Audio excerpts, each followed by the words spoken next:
Bismillahirrahmanirrahim. Assalamualaikum warahmatullahi wabarakatuh. Alhamdulillahirrabbilalamin. Wabihi nasta'inu ala umuri dunia wadin. Wassalatu wassalamu ala asrafil anbiya wal mursalin Sayyidina maulana Muhammadin wa ala alihi wa sahbihi ajmain amma ba'du. Alhamdulillahirrabbilalamin. Hari ini adalah hari ketiga pesantren Ramadan SDN 024 Palaran.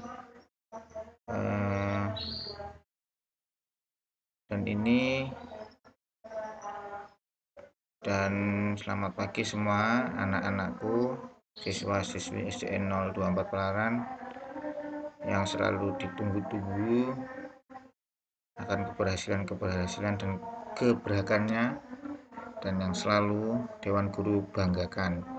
Oke anak-anak, pada materi pesantren Ramadan hari ini, yaitu hari ketiga atau hari terakhir ya, karena cuma 3 hari.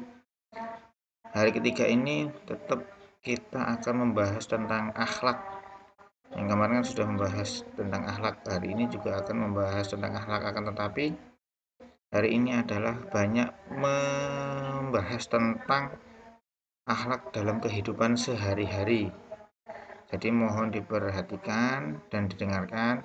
Jadi tetap seperti biasa, nanti ada soal-soal evaluasi, cukup sekali kerjakan saja ya.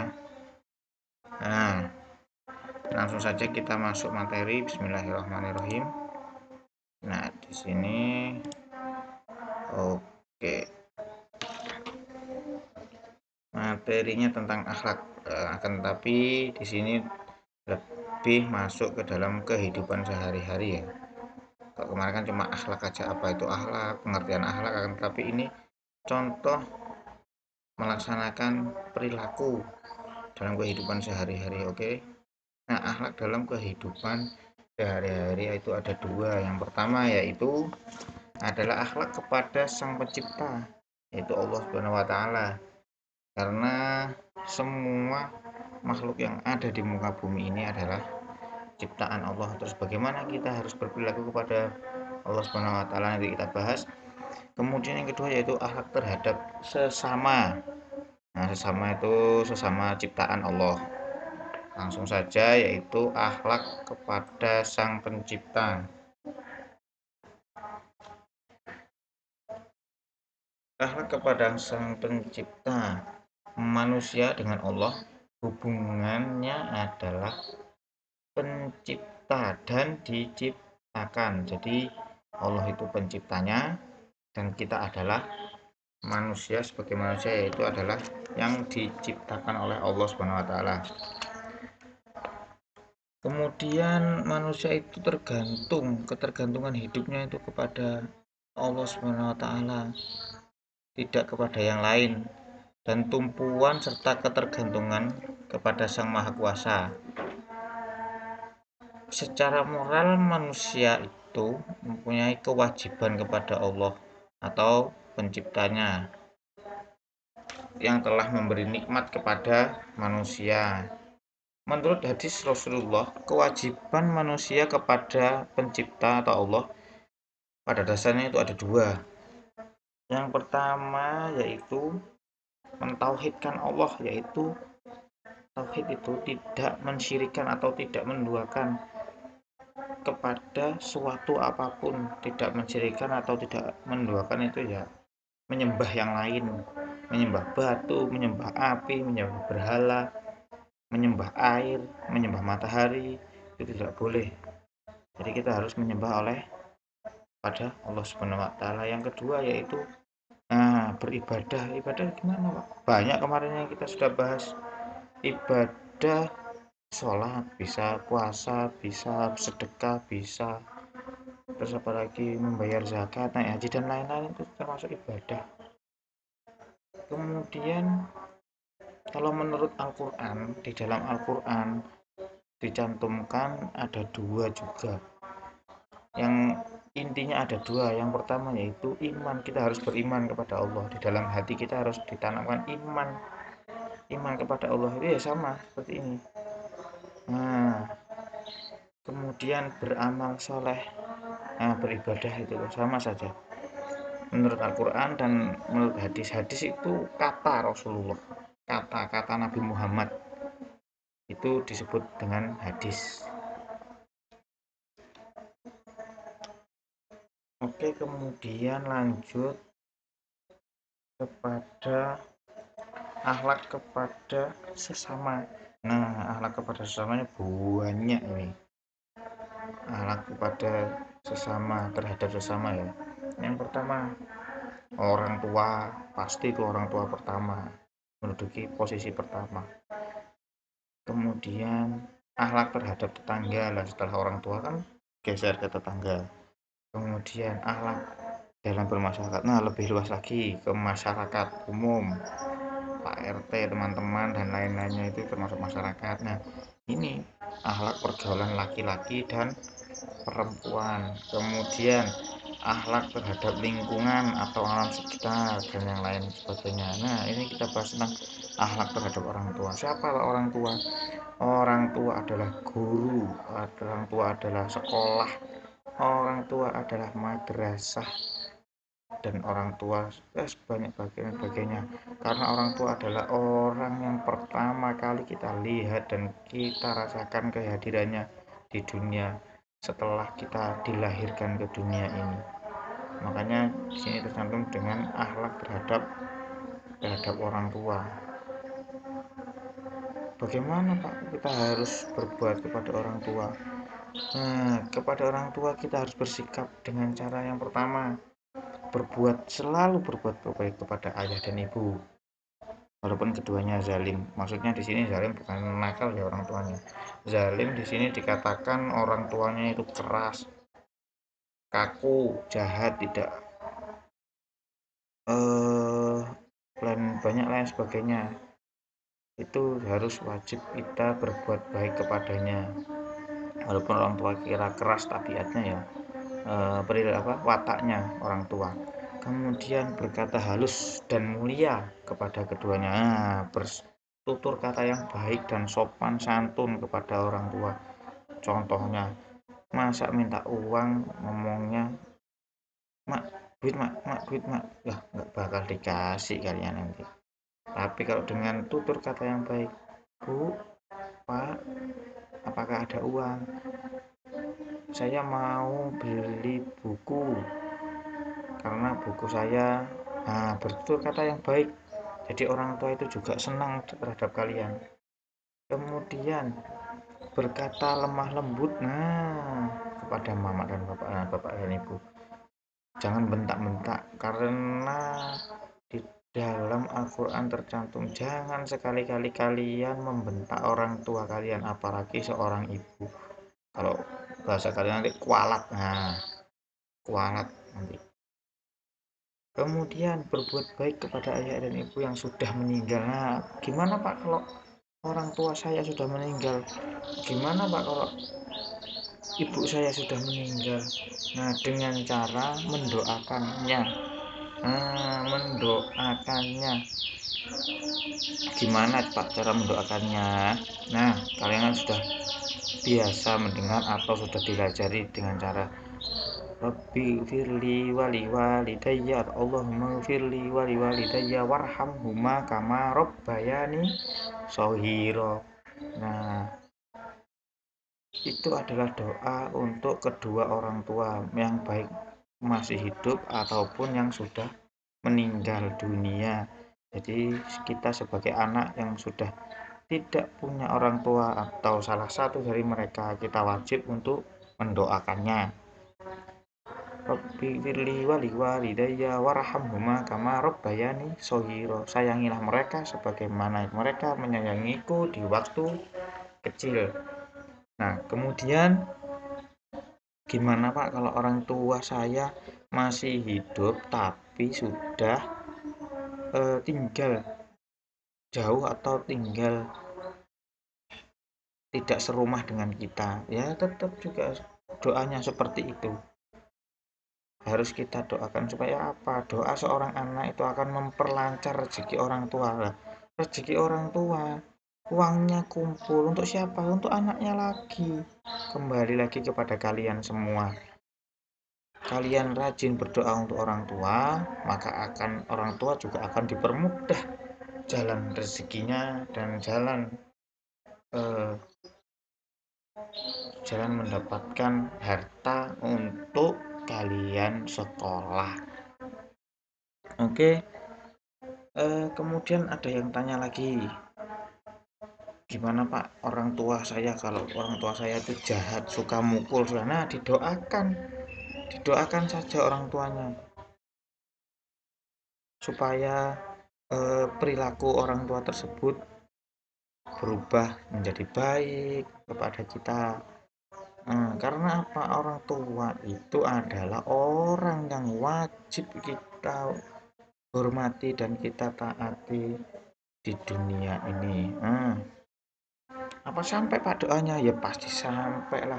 Nggak ada nanti kalau ada orang yang bilang sudah mati, orangnya sudah meninggal, nggak bakal sampai itu doanya. Doa seorang anak pasti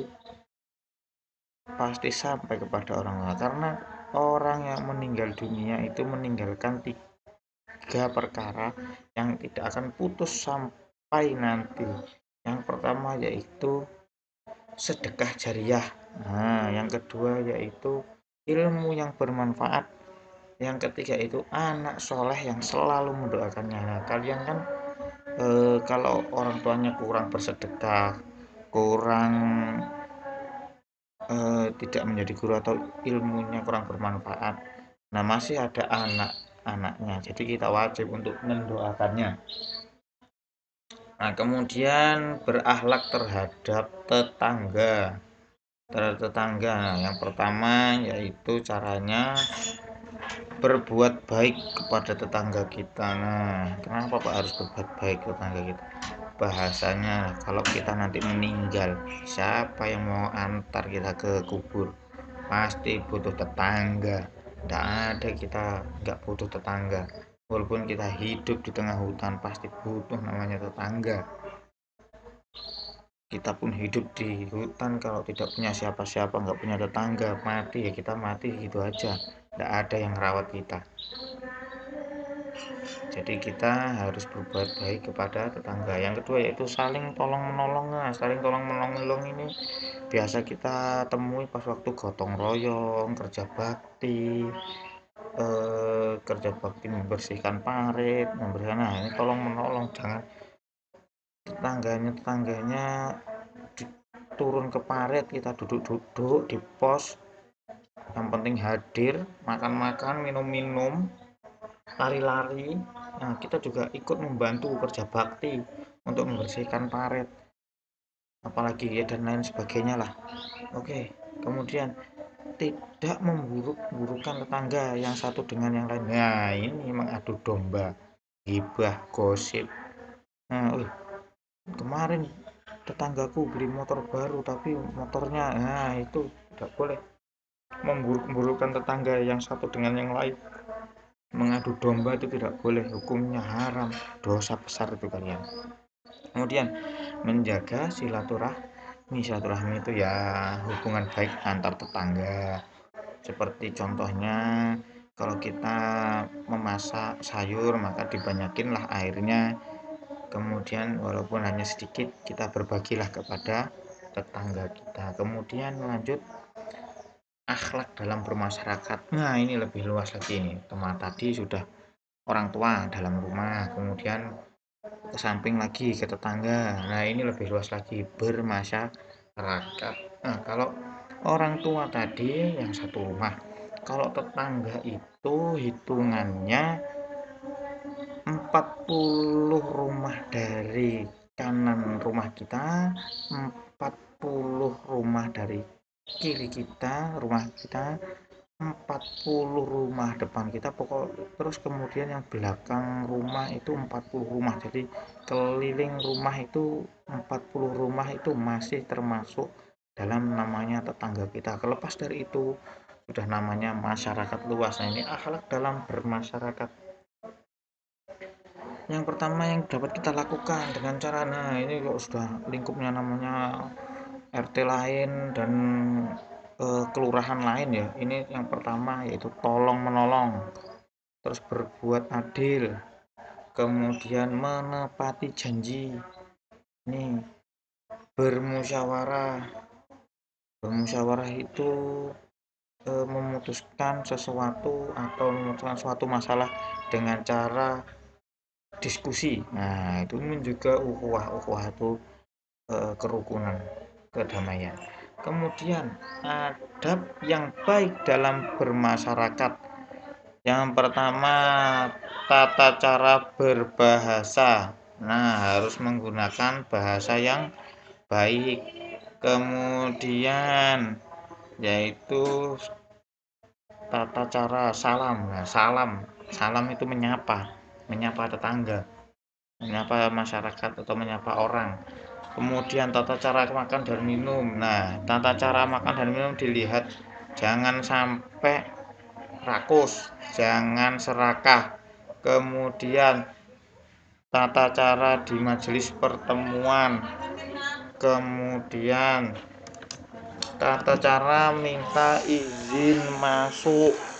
Kemudian ada lagi tata cara memberi ucapan selamat. Kemudian ada lagi kalau kita bercanda ya. Nah, bercanda itu ada hitungannya, jangan sampai menyinggung perasaan orang lain.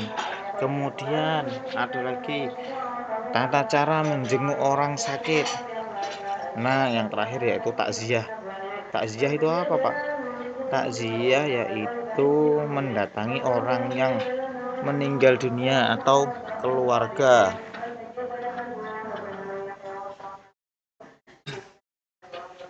Nah, setelah itu akhlak dalam bermasyarakat sudah, kemudian akhlak pergaulan laki-laki dan perempuan. Akhlak pergaulan antara laki-laki dan perempuan. Nah, ini juga harus kita ketahui ya. Dalam Islam, etika pergaulan laki-laki dan perempuan itu ada aturannya, muhrim, bahasanya itu muhrim. Ada batas-batasannya. Misal dalam perjalanan, kalau ada orang perempuan dan laki-laki yang bukan muhrim tidak diperbolehkan. Bahasa kalian kok sekarang pacar-pacaran itu loh. Nah, pacar-pacaran chatting sama pacarnya itu, nah hukumnya haram. Hukumnya haram itu apa, Pak? Kalau dilakukan berdosa, tapi kalau ditinggalkan mendapat pahala. Jadi kalau kalian lakukan dapat dosa, tapi kalau kalian tidak melakukan dapat pahala. Di sana harus diakui muhrimnya, harus muhrim. Muhrim itu apa, Pak? Hubungan satu darah, kakak dan adik, laki-laki perempuan boleh. Itu teman-temannya. Kemudian nanti dibahas nanti kalau kalian sudah SMP atau SMA itu dibahas tentang muhrim itu siapa saja. Untuk menjaga terhindar dari hal-hal yang tidak diinginkan. Nah, pacar-pacaran. Ya, kemudian untuk menghindari supaya tidak namanya itu loh tidak jelek. Wah, si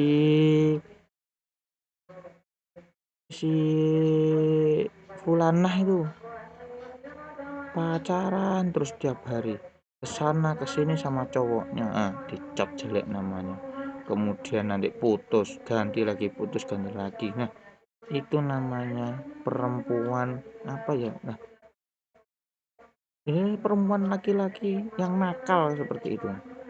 Ini akhlak laki-laki dan perempuan, jadi jangan, nah ini anak-anak ini sudah mulai ini ya kenal namanya pacaran, apalagi ya sekarang ada namanya TikTok, ada namanya SnapTube, apalagi itu yang dan lain sebagainya itu. Kemudian setelah akhlak laki-laki dan perempuan yaitu akhlak terhadap lingkungan. Nah, lingkungan ini yang pertama melestarikan lingkungan, kemudian menjaga lingkungan dari pencemaran. Nah, pencemaran itu apa, Pak? Seperti contohnya ada suatu sumur yang jernih, kalian lemparin sampah, sampahnya kan tercemar, airnya nggak bisa digunakan, nggak bisa dimanfaatkan untuk orang lain. Kemudian memanfaatkan sumber daya untuk kesejahteraan bersama. Nah, sumurnya tadi bisa dipakai bersama, kalau tidak tercemar. Nah, oke. Itu materi yang dapat Bapak sampaikan pada pertemuan hari terakhir atau hari ketiga ini. Jadi semoga semuanya bermanfaat dan dapat diaplikasikan atau dilaksanakan dalam kehidupan sehari-hari supaya apa? Supaya kita sukses ke depannya. Jadi harus tetap semangat belajar ya anak-anak, walaupun kita masih berada dalam kondisi pandemi dan apa-apa serba daring, daring dan daring. Jadi harus tetap semangat. Jadi diikuti saja pelajaran-pelajaran yang dari Bapak dan Ibu guru lainnya. Dan ini mungkin pesantren Ramadan yang terakhir karena dilakukan hanya 3 hari. Jadi Bapak atas nama pribadi Bapak Muhammad Nur Hamzah dan segenap anggota Dewan Guru dan staf dalam rangka bulan Ramadan ini meminta maaf kepada kalian semua, mohon maaf lahir dan batin. Semoga puasa kalian juga aman-aman saja, tidak bolong-bolong, dan selalu kuat dalam menjalankan ibadah puasa. Walaupun akhir-akhir ini sudah mulai terasa suhu panasnya kan, ya panasnya suhu panas di mana-mana. Semoga tetap kuat menjalankan ibadah puasa karena kalian adalah anak-anak hebat bagi Bapak dan Ibu guru semua. Atas nama pribadi dan anggota staf Dewan Guru dan staf mengucapkan mohon maaf lahir dan batin apabila kami semua ada salah, mohon dimaafkan dan dimaklumi. Wabillahi taufik wal hidayah waridho wal inayah. Assalamualaikum warahmatullahi wabarakatuh.